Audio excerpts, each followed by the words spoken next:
اخر مره قلت له خلاص انا كنت مطلقه وقاعده في الدار. ماليا قالوا لي واش من طلاق هذا اللي قاعده فيه، مطلقه وقاعده في دار معاه. قلت لهم راني قاعده مع ولادي، ما نقدرش نخلي ولادي صغار ونخرج مالغري اللي راني مطلقه. هو نهار اللي ديسيديت قلت له راني خارجه من الدار، هذاك النهار يقول لك ندير لها هذا الشيء في وجهها باش ما تروحش عليا، باش واحد ما يديها وما تمتعش بهذا. والله هذا ويا كيفاش ضربني. اخر نهار كنت خارجه من الدار وانا مطلقه، وكنت قاعده معاه في الدار وانا مطلقه. نهار اللي ديسيديت باش نخرج من الدار وهو اللي كراني غالطه، هو تاني يديروا له حصه ويقابل. هو لان هو انا نظن انه ما يحبش يحكي في هذه المواضيع كامل. نعم. هو يقول لي علاش تحكي في هذه المواضيع؟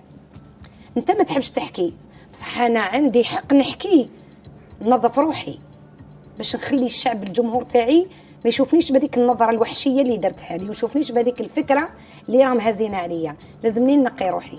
انا نهار ديسيديت نخرج من ذاك الدار، هذا هو السبب اللي خلاه. هذا هو السبب اللي خلاه.